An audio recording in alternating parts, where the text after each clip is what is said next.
Before we get started on session 6 and 7, here's a quick recap of session 1 through 5 of learning how to do a kickflip. Session 1, I tried a few minutes until my bushings disintegrated and my truck came off. I went home, ordered new ones, waited a week, and then replaced them. Session 2, I got the feel for the board and did a lot of funny jumps.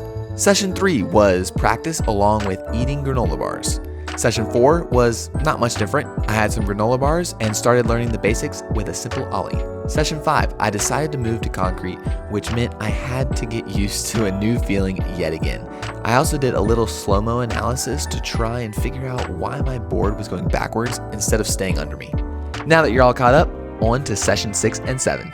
I started the day off on concrete, quickly realizing I was getting super toasty after a few attempts. I shed the layer and got back to it. It was one of those days where it was right at the cusp of being short sleeves, but just cold enough to need a little extra something. I continued to practice my kickflips and got a good one where I landed on the side of the board, almost falling, but thankfully I caught myself. I found the problem that was going to be complicating things for me: rolling. It was still a funny feeling not staying in one place, making it really hard to pop the board up. I pushed the board over to the grass to see if it would help, and it certainly made a difference, but nothing crazy. I took a quick water break to think what I needed to do, and of course rest for just a sec. I could tell that the smooth concrete was really changing what I was doing. It was increasingly harder to flick straight up, and instead I was just launching the board into the grass, which was honestly a little frustrating. I launched the board yet again, and out of irritation, I flicked my leg outwards to try to simulate what I should be doing, or at least what I thought I should be doing. Launched it again, rolled some more, kind of looked around, and then slipped off the board. That's when I realized the smooth surface might be too much of a jump in progression, so I flipped the camera 180 degrees to the asphalt, which was not smooth at all. As you can see, the board does not move like it does on the concrete. It stays in one place because all of the rocks in the asphalt, which was perfect for me. This allowed me to still use a hard surface, but now the board would stay in one place. I gave it a try for the first time, and the board actually popped up and didn't roll out from under me. How nice. Here the board hit me just right to be wrong. Even though it didn't look like much, it still tingled. Something you kind of just have to rub away. I jumped right back into continuing to learn a kickflip the best I could. At this moment, I feel like I'm not doing something correct, so I take a quick break and come back and try to show the board exactly what it needs to do, because obviously it's the board's fault and not mine. I finish showing the board what it needs to do, hop on it real quick, and try kickflip. It didn't work. It's the board's fault, not mine, right? I'm just messing. But in all seriousness though, sometimes taking a different approach helps you learn faster. In this case, kind of visualizing it in front of me with my hands just to see what it's actually supposed to do. Did it help? Not enough to make a difference. I tried once more, and I guess the board wasn't happy that I was blaming it, so it got its payback and nailed me in the leg. I probably deserved it anyways. It certainly did not feel good though, and it was just hard enough to break the surface of the skin, drawing just a little bit of blood.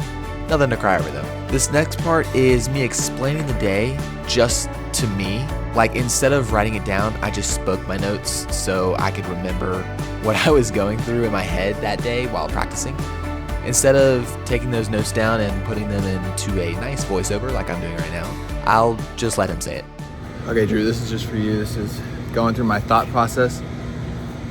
So I moved over to the asphalt where there were more rocks because the smooth concrete was really hard to keep the board steady, and I guess there was fear on rolling and then slipping. So on the asphalt, I can stay in one spot and still do the trick.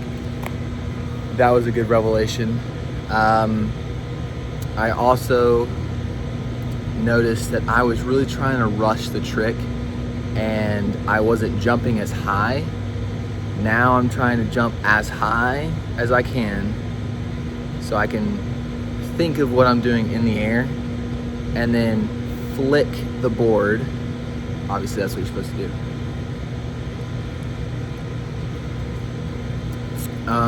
I've tried keeping, instead of being exactly perpendicular, perpendicular to the board.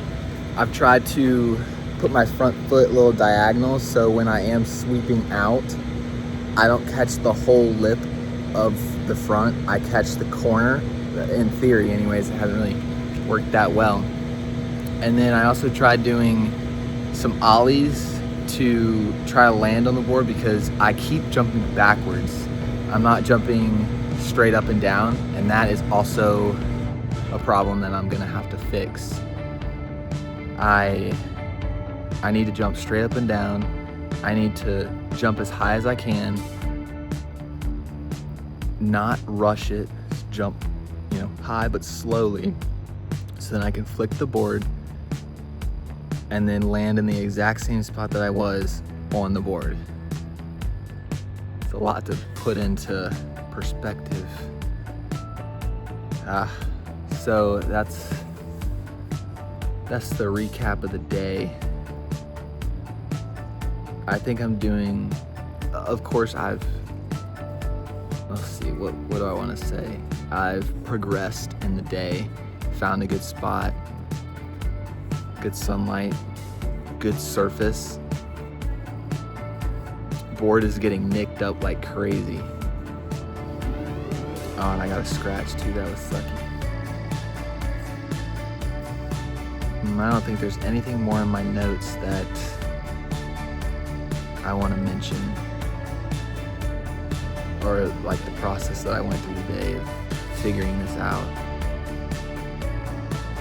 It's just, I just have to keep doing it and get so many reps in that it feels normal.